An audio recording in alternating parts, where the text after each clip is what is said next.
చంద్రబాబు నాయుడు అధికారంలోకి రావడానికి ఆ పథకాలు ప్రకటిస్తారు కదా, ఆ పథకాలకు సంబంధించి కొత్త కొత్త మార్గాలు వెతుకుతుంటారు ఆయన పబ్లిసిటీ చేయడానికి, ప్రజల్లోకి వెళ్ళడానికి. ఇక బాబు వస్తే తప్ప ఈ ఆంధ్రప్రదేశ్ బాగుపడదన్న రేంజ్లో ఎలివేషన్స్ ఉంటాయి. వాళ్ళ మీడియాలో కానీ, వాళ్ళ నాయకులు కానీ, వాళ్ళ పత్రికలు కానీ ఆ రేంజ్లో ఇస్తారు ఎలివేషన్స్. వాళ్ళు ఇచ్చేటువంటి యాడ్స్ కూడా అంతే. అధికారంలోకి రాకముందు అదేవిధంగా అధికారంలోకి వచ్చిన తర్వాత కూడా అది అమలు చేయకపోయినా కూడా చేస్తున్నాం అనేటువంటి భ్రమ ప్రజలకు బాగా కల్పిస్తారు వాళ్ళు. మీకు 2014లో గుర్తుండే ఉంటుంది. ఆంధ్రప్రదేశ్లో నిరుద్యోగుల సంఖ్య ఎక్కువగా ఉంది. వారికి ఉద్యోగాలు వచ్చేదాకా ఈ మా ప్రభుత్వం వస్తే నిరుద్యోగ వృత్తి ఇస్తుంది, ఉద్యోగాలు కూడా కల్పిస్తామని చెప్పి పెద్ద ఎత్తున ప్రచారం చేశారు. వాళ్ళు ఇచ్చినటువంటి యాడ్స్ కానీ ఇవి కానీ అన్నీ కూడా పెద్ద ఎత్తున ప్రచారం చేసి ప్రజలు నమ్మించేటువంటి ప్రయత్నం చేశారు. మీకు ఒక యాడ్ కూడా ఉంటుంది కదా, అక్కడ ఒక యువకుడు నెత్తిన సుట్ కేసు పెట్టుకొని చేతులు ఇంకో బ్యాగ్ పెట్టుకొని ఒక చోటు పోతా ఉంటే ఇంకొక యువకుడు వచ్చి అడుగుతాడు, ఎక్కడికి వెళ్తున్నారు అంటే, ఈ ప్రభుత్వంలో ఉద్యోగాలు లేవు, బతుకు తెరువు లేదు, బతకడానికి ఇబ్బందిగా ఉంది, వేరే రాష్ట్రానికి వలసపోతున్నా అని చెప్తాడు వాడు. అన్నప్పుడు అవతల వ్యక్తి చెప్తాడు, ఏం అవసరం లేదు, వలసపోవాల్సిన అవసరం లేదు, ఇప్పుడు మన బాబు రాబోతున్నారు, బాబు గారి ప్రభుత్వం రాబోతుంది, చంద్రన్న ప్రభుత్వం రాబోతుంది, చంద్రన్న ప్రభుత్వం వస్తే నీకు నిరుద్యోగ భృతి 3,000 రూపాయలు వస్తుంది ఉద్యోగం వచ్చేదాకా, ఆ తర్వాత ఉద్యోగం కూడా వచ్చే విధంగా మరి వాళ్ళు ఏర్పాట్లు చేయబోతూ ఉన్నారని చెప్పగానే అవునా అని చెప్పి వాళ్ళు ఆశ్చర్యపోయి ఆ సుట్ కేసు అవన్నీ వాడేసి వెంటనే వెళ్ళిపోతాడు ఓటింగ్ వేయడానికి. అక్కడ అప్పుడు మరి వెంటనే ఓట్లు ఉంటాయి, అక్కడ చూపిస్తారు, అక్కడ పోయి ఓటేస్తాడు. ఓటేగానే మళ్ళీ నెక్స్ట్ సీన్లో మళ్ళీ వాడు మంచి డ్రెస్ వేసుకొని ఫైల్ పట్టుకొని పోతూ ఉంటాడు. మళ్ళీ అదే పర్సన్ వచ్చి అడుగుతాడు, ఎక్కడికి వెళ్తున్నారా అంటాడు వాడు. అంటే బాబు గారు వచ్చారు కదా, నాకు జాబ్ వచ్చింది, మరి నేను జాబ్ చేయడానికి వెళ్తున్నా అంటారనమాట. మరి సరే నాకు జాబ్ వచ్చింది, మరి నీ పరిస్థితి ఏంటంటే నాకు ఇంకా జాబ్ రాలేదు, ఆ జాబ్ వచ్చేదాకా చంద్రన్న నాకు నిరుద్యోగ వృత్తి 3,000 రూపాయలు ఇస్తానని చెప్పి వాడు చెప్తాడు. ఇది పెద్ద ఎత్తున ప్రజలకు తీసుకుపోయినారు. ప్రజలు కూడా ఏంటంటే అధికారులకు రాకముందు బాబు వస్తే జాబ్ వస్తుందని పెద్ద ఎత్తున ప్రచారం చేశారు. అధికారులకు వచ్చిన తర్వాత ఈ రకంగా చేశామని కూడా యాడ్స్ ఇచ్చారు, ప్రజలు నమ్మించారు వాళ్ళు. ఆ రకంగా ఉంటుంది బాబు గారి పరిస్థితి. ఇప్పుడు ఇదంతా ఎందుకు చెప్తున్నానంటే, ఆంధ్రప్రదేశ్లో ఇప్పుడు బాబు వస్తే జాబ్ వస్తుంది, జాబ్ రావాలంటే బాబు ఉండాలని చెప్పారు కదా, ఆ జాబులు ఏందో, ఆ నిరుద్యోగ వృత్తి ఏందో కానీ ఇప్పుడు ఉన్న జాబులు ఊడిపోయే పరిస్థితి ఇప్పుడు ఆంధ్రప్రదేశ్లో ఉంది. వాస్తవం అండి ఇది. ముఖ్యంగా డిప్యూటీ సీఎం పవన్ కళ్యాణ్ గారి శాఖలోనే మరి కొన్ని ఉద్యోగాలు ఊడిపోతూ ఉంటే, మరి పవన్ కళ్యాణ్ సార్కి తెలుసో తెలీదో మనకైతే తెలియదు, కానీ మరి సమీక్ష కూడా నిర్వహించినట్టు ఎక్కడా తెలియదు.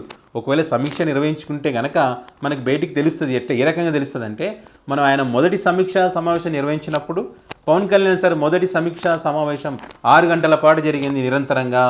ఏ శాఖలో జరిగినంతసేపు ఈ శాఖలో సమీక్ష నిర్వహించారు. పవన్ కళ్యాణ్ సార్ ప్రక్షాళన మొదలుపెట్టాడు.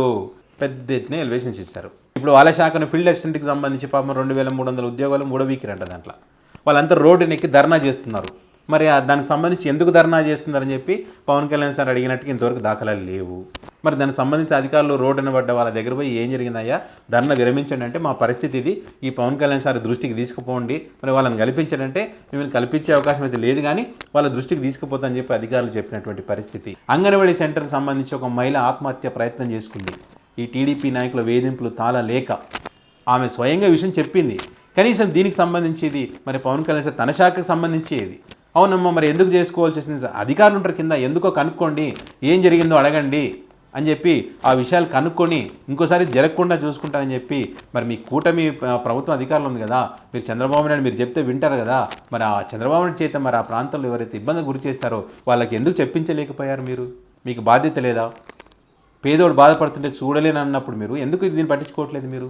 ఇదే కాదండి, రాష్ట్రం మొత్తం కూడా అంగన్వాడీ సెంటర్లలో పోయి వాళ్ళందరూ భయపడుతున్నారు, భయభ్రాంతకు గురి చేస్తున్నారు. ఉద్యోగాల నుంచి ఈ ఉద్యోగాలు వదిలి వెళ్ళిపోండి, మీరు వెళ్ళకపోతే కనుక మీ భర్తలకు మూడిందే, మా పార్టీ అధికారంలో ఉంది, ఏం చేస్తామో తెలియదని భయపెడుతున్నటువంటి పరిస్థితి. చాలామంది ఇప్పటికే రాజీనామాలు చేశారు ఉద్యోగాలకు వద్దని చెప్పి, ఎందుకు వచ్చిన ఇబ్బంది అని చెప్పి. పై అధికారులను భయపెడతా ఉన్నారు. ఇక్కడ మా పార్టీకి చెందినటువంటి వాళ్ళే ఉండాలి, ఇక్కడ వేరే పార్టీకి చెందినటువంటి ఎవరు ఉండకూడదు, ఏ ఉద్యోగాలన్నీ చిన్న చిన్న ఉద్యోగాలన్నీ మాకే సంబంధం.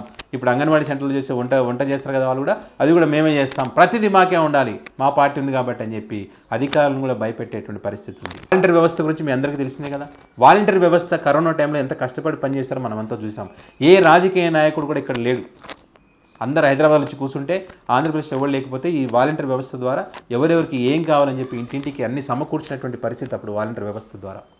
మరి అదే వాలంటీర్ వ్యవస్థ ద్వారానే ఏదైనా రాష్ట్రంలో వర్షాలు ఎక్కువై వరదలు వస్తే మరి ఆ ప్రాంతాలకు, ముప్పు ప్రాంతాలకు పోయి వాళ్ళకి సేవ చేసి వాళ్ళ ఆకలి దప్పులు తీర్చినటువంటి పరిస్థితి కూడా వీళ్ళ ద్వారా జరిగింది గతంలో. ఏ చిన్న పని అయినా, ఏ కార్యక్రమం అయినా కూడా వీళ్ళ చేత చేయించిన పరిస్థితి. అలాంటి వ్యక్తులను మీరు వాళ్ళ సెంటిమెంట్తో ఆట ఆడుకొని మీకు 5,000 జీతం వస్తుంది, ఏం జరిగిపోతుంది? 10,000 జీతం నేను వస్తే 10,000 ఇస్తా, మీకు లక్షలు సంపాదించుకున్నటువంటి మార్గాన్ని నేను చూపిస్తా, గోనె సంచులు మోసే ఉద్యోగం ఒక ఉద్యోగమేనని చెప్పినటువంటి చంద్రబాబు నాయుడు వాళ్ళకి అబద్ధాలు చెప్పి అధికారంలోకి వచ్చిన తర్వాత ఒక్క నెల రోజుల్లోనే వాళ్ళ బతుకును బజానా పడేసినటువంటి పరిస్థితి. ఇప్పుడు వాళ్ళు రోడ్డున పడి ప్రతి కలెక్టర్ ఆఫీసులకు తిరిగి మా బతుకులు ఈ రకంగా తయారయ్యాయి, మాకు ఇంత ఏదో భరోసా కల్పించండి అని చెప్పి ప్రతి కలెక్టర్ ఆఫీసు చుట్టూ తిరుగుతున్నా కూడా పట్టించుకున్నటువంటి నాదుడు లేని పరిస్థితి. మరి వీళ్ళ కళ్ళకు కనపడట్లేదా? ఈ వాళ్ళ మీడియా కనపడట్లేదా? మరి పెద్ద ఎత్తున చంద్రబాబు నాయుడు రాష్ట్ర ప్రజల యొక్క కష్టసుఖాలు తెలుసుకుంటున్నాడే, వాళ్ళకి అన్నిటిని దూడుస్తున్నారని చెప్పి మరి ఈరోజు పత్రికలో మెయిన్ హెడ్డింగ్లు ఇస్తూ ఉన్నారు కదా. మరి రాష్ట్ర ప్రజల్లో వీళ్ళు భాగం కాదా?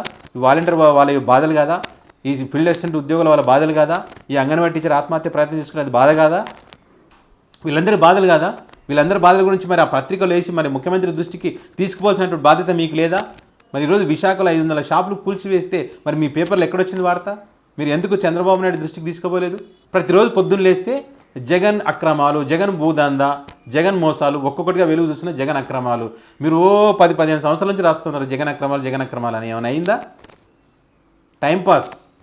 మీరు చేతగాని పనితనానికి అవతల మీద అబాండాలు వేయాలని తప్ప ఏమీ లేదు అక్కడ.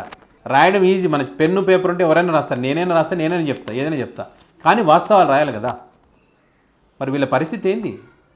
వాలంటీర్ వ్యవస్థకు సంబంధించి వాళ్ళ బతుకులు ఏంది? మీరు ఇచ్చినటువంటి హామీ అడుగుతా ఉన్నాం ఈరోజు మనం. కాబట్టి వాలంటీర్లు ప్రతి చోట పెద్ద ఎత్తున ఉద్యమాలు చేపట్టాలి. వీళ్ళు కూడా అంగన్వాడీ సెంటర్లకు సంబంధించి, వేదికలకు సంబంధించి కూడా వాళ్ళు ఉద్యమాలు చేపట్టాలి. ప్రజలు కూడా మద్దతు ఇవ్వాల్సినటువంటి అవసరం ఉంది వాళ్ళకి. ఇదే ఫీల్డ్ అసిస్టెంట్లకు సంబంధించి కూడా రాబోయే రోజుల్లో ఇంకా ఉద్యోగాలు ఊడిపోయే అవకాశం ఉందని చెప్తా ఉన్నారు. మరి వీటన్నిటి మీద రాష్ట్ర ముఖ్యమంత్రి 74 సంవత్సరాల వయసులో మరి నేను పనిచేస్తా ఉన్నాడు మా ముఖ్యమంత్రి అని చెప్పి వాళ్ళ పత్రికలు ఎలివేషన్స్ ఇస్తున్నాయి కదా. మరి ఈ కష్టం కూడా తెలుసుకోండి, వాళ్ళ కన్నీరు కూడా తూడ్చండి. ఇదే పవన్ కళ్యాణ్ గారు మీరు కూడా ఇదే పని చేయాలి. మీ శాఖకు సంబంధించిన దాంట్లో ఏం జరుగుతుందో తెలుసుకోండి, వాటి మీద దృష్టి పెట్టండి.